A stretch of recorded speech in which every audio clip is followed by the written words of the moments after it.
नमस्कार विद्यार्थी मित्रांनो. स्वागत आहे आपलं पुन्हा एकदा एमपीसी लायब्ररी या आपल्या युट्यूब चॅनलमध्ये. आज आहे 24 ऑक्टोबर 2025. सुरू करूयात आजच्या चालू घडामोडी.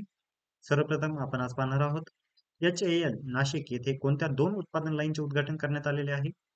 ड्युरंड लाईन ही सध्या का चर्चेमध्ये आहे आणि अफगाणिस्तान आणि पाकिस्तान यामध्ये छोट्या प्रमाणात का होईना परंतु युद्धजन्य परिस्थिती का निर्माण झालेली आहे. WHO हे प्रादेशिक समितीचे 78वे अधिवेशन कुठे पार पडलेले आहे आणि भारतातील राष्ट्रीय सुरक्षा रक्षक म्हणजेच NIG चे 7वे केंद्र कुठे स्थापन होणार आहे. तर या संपूर्ण महत्वपूर्ण चालू घडामोडी सविस्तरपणे जाणून घेण्यासाठी व्हिडिओ शेवटपर्यंत अवश्य पहा. आता आपण सुरुवात करूया कालच्या एका प्रश्नाने. काल व्हिडिओच्या शेवटी मी तुम्हाला एक प्रश्न विचारलेला होता. ग्लोबल हंगर इंडेक्स म्हणजे GHI 2025 मध्ये पहिल्या 10 मध्ये कोणते देश आहेत. तर यासाठीचे योग्य उत्तर आहे पर्याय क्रमांक 2 आर्मेनिया, बेलारूस, चिली आणि चीन.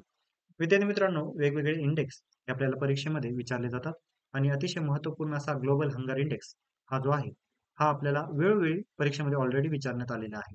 त्यामुळे आपल्याला जो काही 2025चा लेटेस्ट इंडेक्स आहे त्यातील जे काही टॉपचे कंट्रीज आहेत किंवा जे काही शेवटचे कंट्रीज आहेत हे आपल्याला माहिती असणं आवश्यक आहे.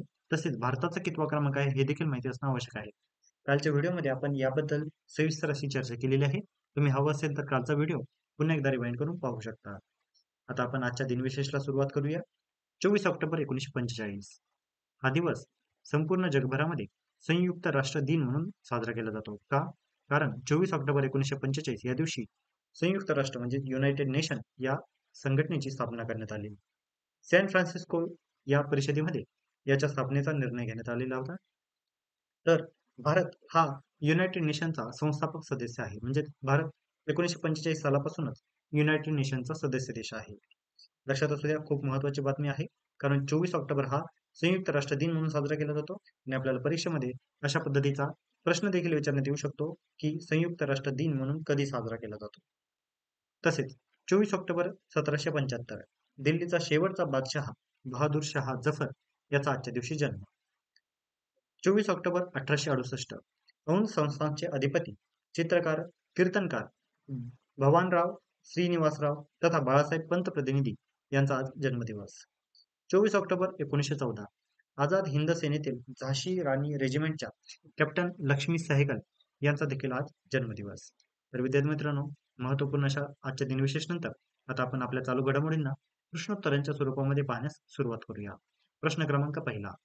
HAL याच्या नाशिक सुविधेमध्ये कोणत्या दोन विमानांच्या उत्पादन लाईनचे उद्घाटन करण्यात आलेले आहे. तर यासाठीचे पर्याय आहेत पर्याय क्रमांक 1 तेजस MK1A आणि राफेल, पर्याय क्रमांक 2 तेजस MK1A आणि HTT-40, तेजस MK2 आणि मिराज 2000 आणि तेजस MK1A आणि सुकोई 30. हे यासाठीचे योग्य उत्तर आहे पर्याय क्रमांक 2 तेजस MK1A आणि HTT-40. तर नुकतेच आपले भारताचे संरक्षण मंत्र्यांनी HAL नाशिक येथे LCA MK1A च्या तिसऱ्या उत्पादन लाईनचे आणि HTT-40 च्या दुसऱ्या उत्पादन लाईनचे उद्घाटन केलेले आहे. हे उद्घाटन 17 ऑक्टोबर या दिवशी करण्यात आले. हिंदुस्थान एरोनॉटिक्स लिमिटेड म्हणजे HAL च्या नाशिक सुविधेमध्ये हलक्या लढाऊ विमानाच्या म्हणजे LCA च्या तेजस MK1A च्या तिसऱ्या उत्पादन लाईनचे आणि हिंदुस्थान टर्बो ट्रेनर 40 म्हणजे HTT-40 च्या दुसऱ्या उत्पादन लाईनचे उद्घाटन करण्यात आले. नाशिक लाईन ही तिसरी उत्पादन सुविधा आहे. या अगोदरच्या दोन उत्पादन सुविधा या बेंगलुरू या ठिकाणी आहेत. HAL आता दरवर्षी 24 तेजस विमाने उत्पादन करणार आहेत. यामध्ये बेंगलुरू येथे 16 आणि नाशिकमध्ये 8 विमानं उत्पादन होणार आहे. नाशिकला HTT-40 प्रशिक्षण विमानासाठी दुसऱ्या उत्पादन लाईनचे उद्घाटन देखील करण्यात आलेले आहे. अतिशय महत्वपूर्ण अशी बातमी आहे. भारताच्या एकंदरीत संरक्षण अनुषंगाने आणि महाराष्ट्रातील एकदम डिफेन्स सेक्टरच्या अनुषंगाने देखील ही अतिशय महत्वाची बाब आहे. कारण यामुळे मोठ्या प्रमाणात रोजगार देखील उपलब्ध होणार आहेत आणि आपल्या संरक्षण क्षेत्रामध्ये एक बळकटी देखील निर्माण होणार आहे. त्यामुळे लक्षात असू द्या, HAL नाशिक येथे 2 नवीन उत्पादनी लाईनचे उद्घाटन. पुढचा प्रश्न बघा, प्रश्न क्रमांक 2. ड्युरंड लाईन कोणत्या दोन देशांदरम्यान आहे. यासाठीचे पर्याय आहेत पर्याय क्रमांक 1 भारत पाकिस्तान, पर्याय क्रमांक 2 अफगाणिस्तान पाकिस्तान, पर्याय क्रमांक 3 इराण पाकिस्तान आणि पर्याय क्रमांक 4 अफगाणिस्तान इराण. तर या प्रश्नाचं योग्य उत्तर आहे पर्याय क्रमांक 2 अफगाणिस्तान पाकिस्तान. तर सध्या ड्युरंड लाईन ही खूप चर्चेमध्ये आहे. ड्युरंड लाईन ही अफगाणिस्तान आणि पाकिस्तान या दोन देशांदरम्यानची सीमा आहे. एकूण 2670 किलोमीटर लांबीची ही सीमा आहे आणि ही सन 1893 मध्ये ज्यावेळेस हा अखंड एक भारत होता आणि भारत आणि अफगाणिस्तान मधील ही सीमारेषा होती. त्यानंतर भारताच्या फाळणीनंतर ही आता ऑब्व्हियसली पाकिस्तान आणि अफगाणिस्तान या दोन देशांमधली ही सीमा झालेली आहे. ब्रिटिश सर मॉर्टिमर ड्युरंट आणि अफगाणिस्तानचे अमीर अब्दुल रहमान खान यांनी ही रेषा स्थापन केलेली होती. त्यामुळे लक्षात असू द्या ड्युरंट लाईन ही सध्या चर्चेमध्ये आहे. का चर्चेमध्ये आहे? कारण सध्या पाकिस्तान आणि अफगाणिस्तानमध्ये या दोन्ही देशांदरम्यान सध्या टेन्शन चालू आहे आणि या दरम्यानच एक छोट्या प्रमाणात का होईना परंतु एक युद्धजन्य परिस्थिती निर्माण झालेली आहे. नुकतेच पाकिस्तानने देखील एकदम असा भ्याड हल्ला केलेला आहे. कारण अफगाणिस्तानच्या निरपराध अशा क्रिकेटपटूंवर त्यांनी एक मिसाईल हमला केलेला आहे. यामध्ये निरपराध 3 अफगाणिस्तान क्रिकेटपटूंचा मृत्यू देखील झालेला आहे. यामुळे सध्या ही लाईन जी एकंदरीतच आहे ही खूप चर्चेमध्ये आहे आणि आपल्याला परीक्षेमध्ये देखील याबद्दलचा जर प्रश्न विचारण्यात आला तर आपल्याला हे सांगता आलं पाहिजे की ड्युरंट लाईन हे अफगाणिस्तान आणि पाकिस्तान या दोन देशांदरम्यान आहे. वळूया पुढच्या प्रश्नाकडे. प्रश्न क्रमांक 3.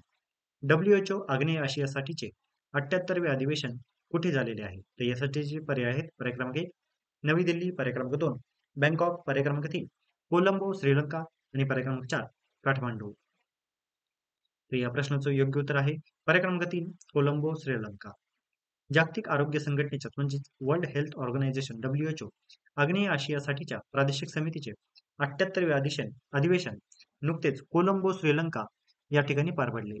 हे अधिवेशन 13 ते 15 ऑक्टोबर 2025 या कालावधीमध्ये पार पडले आणि या परिषदेचे अध्यक्ष होते नलिंडा जयतिसा जे श्रीलंकेचे आरोग्यमंत्री आहेत.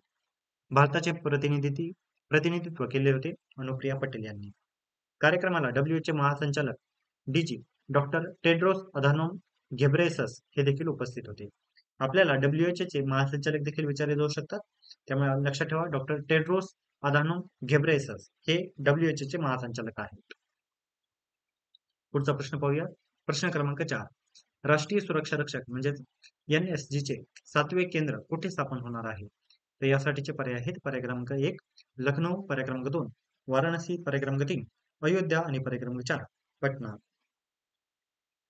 तर या प्रश्नाचं योग्य उत्तर आहे पर्याय क्रमांक 3 अयोध्या. भारतातील राष्ट्रीय सुरक्षा रक्षक NSG चे 7वे केंद्र हे अयोध्या येथे आता सुरू होणार आहे. पहिली 6 केंद्र कोणते आहेत? तर मुंबई, चेन्नई, कोलकाता, हैदराबाद, अहमदाबाद आणि जम्मू. तर आता 7वे केंद्र होणार आहे अयोध्या या ठिकाणी.